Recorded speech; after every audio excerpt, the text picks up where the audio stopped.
పిల్లలు ఉన్నా వారి బాధ్యతను పక్కన పెట్టి మరో మహిళతో వివాహేతర సంబంధం పెట్టుకున్న భర్త తాట తీసింది ఓ భార్య. మీడియా పోలీసులతో వెళ్లి వారి ముందే భర్తను అతడి ప్రియురాల్ని వాయించింది.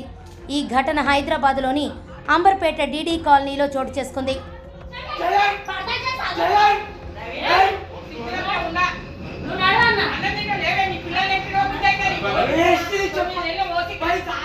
ముషీరాబాద్ ఎస్ఆర్టీ కాలనీకి చెందిన ప్రవీణ్కు భార్య మెర్సీ, 3 పిల్లలు ఉన్నారు. అయితే ప్రవీణ్ తన ఆఫీస్లోనే పనిచేసే మహిళతో వివాహేతర సంబంధం పెట్టుకున్నాడు.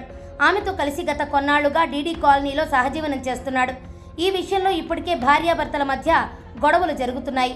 అయితే కూర్చుని మాట్లాడుకుని సెటిల్మెంట్ చేసుకుందాం రమ్మని భార్య మెర్సీని ప్రవీణ్ తాను ప్రియురాలతో ఉంటున్న ఇంటికి పిలిచాడు.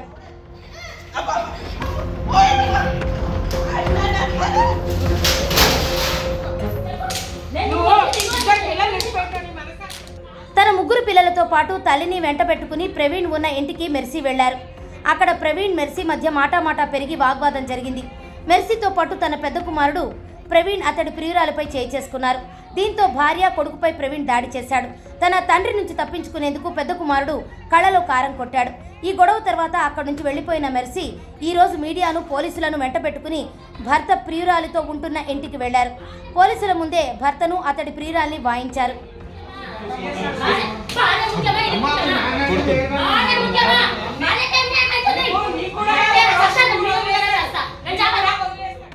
ప్రవీణ్ ప్రేయసికి గతంలో వివాహం జరిగిందని, ఆమెకి 2 పిల్లలు ఉన్నారని పోలీసులు గుర్తించారు. ప్రవీణ్తో పాటు అతడి ప్రేయసిని అంబర్పేట పోలీస్ స్టేషన్కు తరలించారు. భర్త తనకు కావాలని, లేకపోతే పిల్లల భవిష్యత్తు పాడైపోతుందని మెర్సీ ఆవేదన వ్యక్తం చేస్తున్నారు. కే ప్రవీణ్ కుమార్ నా హస్బెండ్. మాకు 15 years బ్యాక్ మ్యారేజ్ అయ్యింది. మేము ఆఫీస్ రన్ చేస్తాం అన్నమాట. బిజినెస్ లైసెన్స్ ఇస్తాము. అయితే అందులో ఎంప్లాయీ మా దగ్గర జాబ్ చేసేటామె తనని తిను ఇలా చేశాడు. ఆల్రెడీ ఇంతకుముందు ఈయనకి చాలా అఫేర్స్ ఉన్నాయి. అమ్మాయి ఆల్రెడీ ఒప్పుకుంది ఆడియో రికార్డింగ్లో. వెళ్ళిపోతా అని చెప్పేసి మళ్ళీ అమ్మాయి వచ్చింది. ఇది 3వసారి వెళ్ళిపోయి రావడం. అయితే ఇదేంటి, అమ్మాయి వాయిస్ రికార్డ్ పెట్టింది, వెళ్ళిపోయింది కదా అని చెప్పేసి మా ఆయన ఇంటికి రాకుండా ఇక్కడే ఉంటున్నాడు. ఈ లొకేషన్ కూడా వాళ్ళే షేర్ చేశారు. ఇక్కడికి రండి, కూర్చొని సెటిల్మెంట్ చేసుకుందామని వాళ్ళే మెసేజ్లు పెట్టారు, వాళ్ళే లొకేషన్ షేర్ చేశారు. అట్లా నేను వచ్చాను. నాకు తెలియదు వీళ్ళు ఇక్కడ ఉంటున్నారని. వచ్చాక కొట్టడం స్టార్ట్ చేశాడు.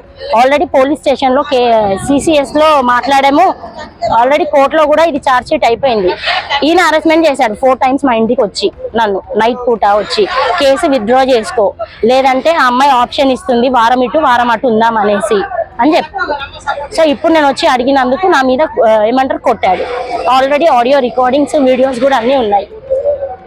నేను అడగనీకి వస్తే కూర్చొని మాట్లాడదాం, అసలు ఏంటి నీ సమస్య అంటే నా హస్బెండ్ నాకు కావాలి అనేసి నేను చేశాను. ఇప్పుడు 3 పిల్లలు ఉన్నారు.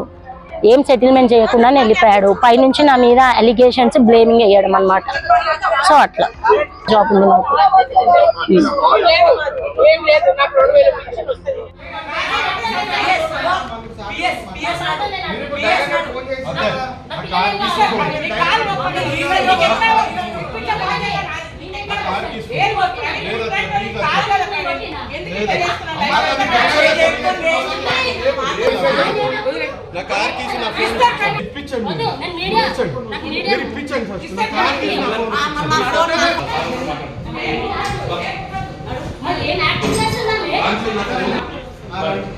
ఫోన్